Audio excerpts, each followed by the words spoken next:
তারকাদের বিলাসবহুল বাড়ির দাম যে আকাশ ছোঁয়া তা তো সবাই জানেন। এ দৌড়ে কে কার থেকে এগিয়ে রয়েছে সেটি এখন আলোচনায় উঠে এসেছে। আরব সাগরের তীরে মুম্বাই শহরে বেড়াতে গেলেই ভক্ত অনুরাগীরা একবার ঘুরে আসেন মান্নাতে। এটি বলিউড সুপারস্টার শাহরুখ খানের বাড়ি। এ বাড়ির দাম নাকি 200 কোটি রুপি।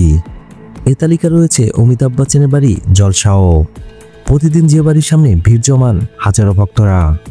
অমিতাভ বচ্চনের বাড়ি জলসার দাম 100 কোটি রুপি।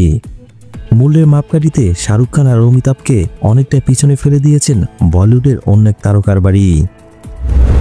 হরিয়ানার একেবারে প্রান্তে গুরুগ্রামে সাইফ আলী খানের বাড়ি পাতোদি প্যালেস। এই বাড়ির দাম নাকি 800 কোটি রুপি।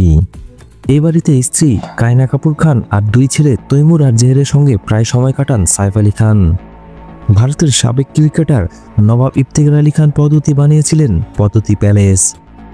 সাইফের দাদা ইফতেখার আলী খান পদ্ধতি ছিলেন পদ্ধতিদের নবাব। 1930 সালে ভোপালের বেগমের সঙ্গে বিয়ে হয়েছিলেন নবাব ইফতেখার আলী খানের।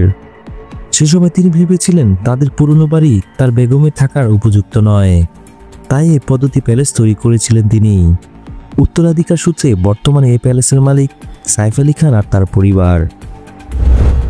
বলিউডের অন্য তারকাদের বাড়ির দামও ঘোরাফেরা করে 50 থেকে 100 কোটি রুপির মধ্যে। তবে সব নজর ভেঙে দিয়েছে সাইফ আলী খানের বাড়ি পদ্ধতি প্যালেস। ভিডিও ভালো লাগলে অবশ্যই লাইক দিয়ে যাবেন।